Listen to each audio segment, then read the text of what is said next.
This is the West Michigan Sports Show, presented by the United States Air Force. Now, here's your host, Brandon Wirth.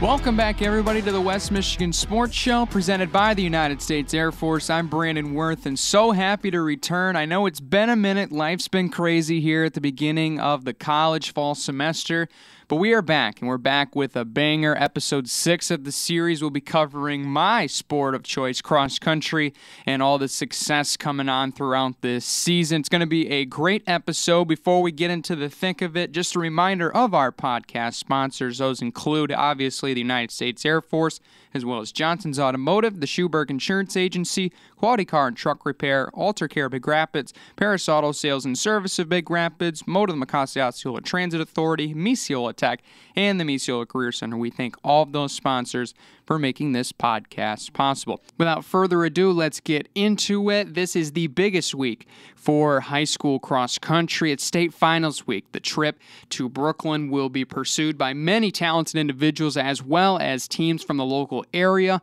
and we'll highlight all of those individuals and teams that will be making the trek to Michigan International Speedway this weekend. But when it came up to this point with postseason racing, there were certainly some teams that stood out, including many of them punching their ticket to the Speedway with some dominant performances, and one of those, no doubt, was the Reed City Boys squad. They were a team to watch coming in this season, and after winning the CSAA Gold Conference title and placing second at the Region 20 Championship, the boys punched their ticket for the first time as a team to the state final since 1984. Congratulations to Coach Saladin and that squad. Certainly warms my heart seeing that as a former Reed City alumnus. So honored to see that group succeed. But leading the way for the Coyotes, sophomore Gus Rohde, as well as junior duo Ryan Allen and Anthony Kianis. This team has certainly proved themselves as one of the best in the area. And when I asked Anthony Kianis about the team's work ethic, he believes this team still has things they can do better upcoming. I think Gus and I are doing really well at staying up there to the top. We've been doing really well at staying consistent throughout the year, staying up in the top group there. Ryan's fallen in great. I think we can improve on our times, though, get better placing in conference and regional. But there's a lot of room for improvement right now, I feel. And overall, we have a great team. Finishing behind the Coyotes in second were the Central Montcalm Hornets, who were led by top-ranked freshman at one point in Division III, Gage Hoffman. The Hornets were a deep team led by veteran depth, which helped them place third and qualify as a team from Region 21 in the Allendale race.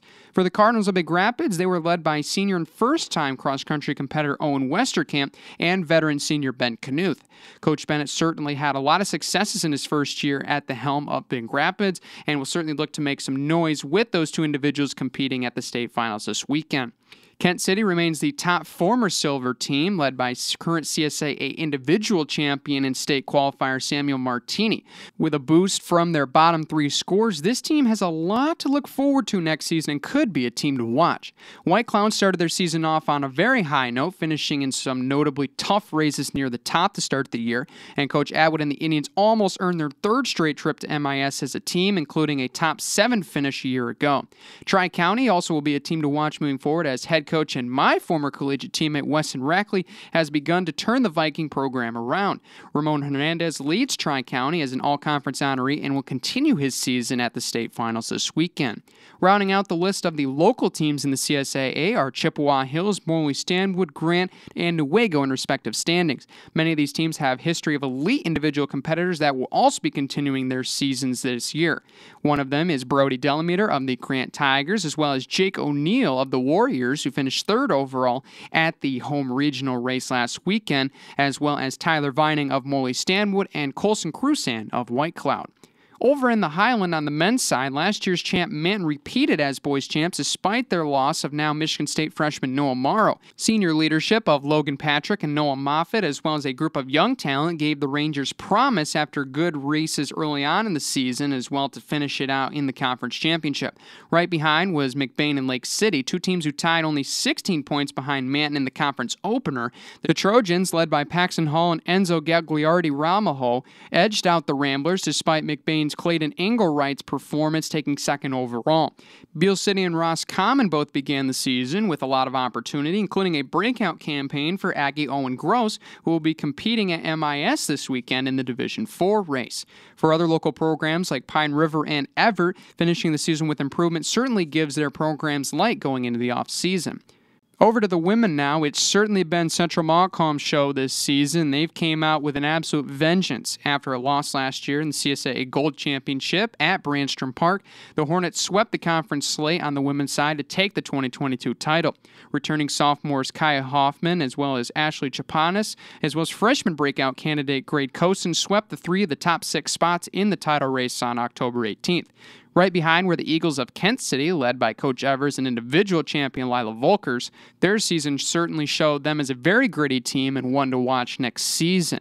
One of my dark horse contenders coming into this season were the Warriors of Chippewa Hills, led by longtime head coach Zach Hatfield, and the Warriors certainly showed their promise at the end of the season. After a dominant track season, their young group of talent made it to the state finals, courtesy of a qualification 3rd overall on their home regional last Friday. When I spoke to Coach Hatfield earlier this season, he was talking about major things that they can do coming down the stretch, and now it's certainly time for the tapering to begin.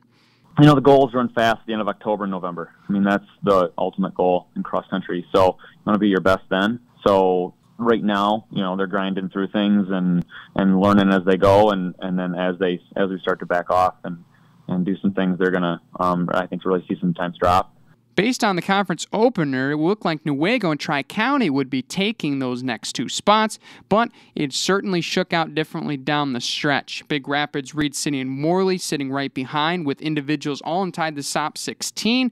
These teams all showed promising depth going into the final campaign.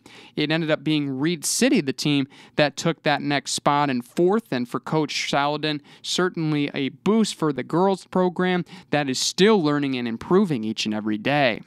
Well, the women's team as a whole, we're pretty young. You know, we've got our leader, Nora Smoose, and she's a senior and captain this year. And she's just a really strong runner and a great leader. And other than that, our other top 4 or 5 runners after that are sophomores and freshmen. And they've got the experience from last year, but they're still really learning how to race. You know, there's a difference between running and racing and getting into that mindset about being competitive throughout. Nora Smooths will represent the Reed City Coyotes individually in the Division III girls race this weekend, alongside Miranda McNeil of Morley Stanwood and Remington Arney of the Newaygo Lions. Rounding out the list is White Cloud and Lakeview, who battled low numbers to field teams in the 2022 season, but certainly showed some promise throughout the year and certainly look to get their program on track after this offseason. Over in the Highland, the Beale City girls nearly pulled off an upset over popular pick and back-to-back champion now Manton Rangers, losing only by 7 points. Tough one there for Beale City. With a boost from seniors Kaylee Locke as well as Hayden Armstrong, the Aggies qualified for the state meet with a 3rd-place finish in the Region 30 race. Hadley Saylor as well as Chloe Colton will also be competing individually for the Rangers. Rounding out the Highland was McBain, who was led by standout sophomore Chelsea Isinga, followed by Pine River and Lake City. Ringling of the Bucks also qualified for the state finals with a breakout performance last weekend.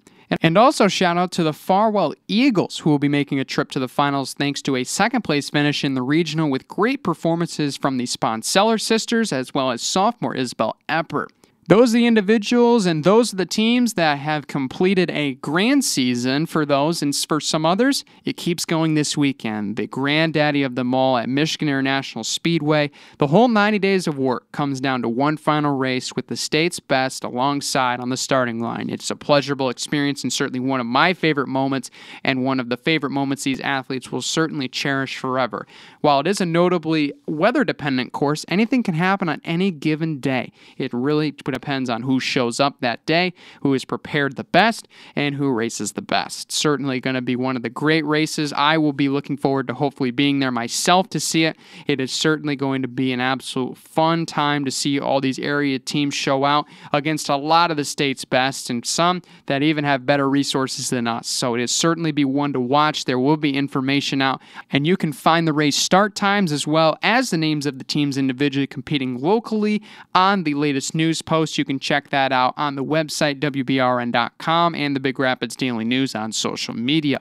But that's going to do it for episode 6. We know it's been a long time, and I thank you guys for being able to stay with us. We'll have more episodes hopefully posted out throughout the rest of this year going into next year, and I look forward to continuing this process along as time may be. I know I'm really busy, but I still want to get out some great episodes for you guys. But until then, this has been the West Michigan Sports Show, and before we go, we'd always like to thank all of our sponsors for making this possible. Those include the United States Air Force, Johnson's Automotive, Quality Car and Truck Repair, the Schuberg Insurance Agency, Alter Care Big Rapids, Moto Macasio Osceola Transit Authority, Paris Auto Sales and Service of Big Rapids, Misiola Tech, and the Misiola Career Center. Thank you all for your support of the West Michigan Sports Show. But until next time, this is Brandon Wirth signing off here on WBRN.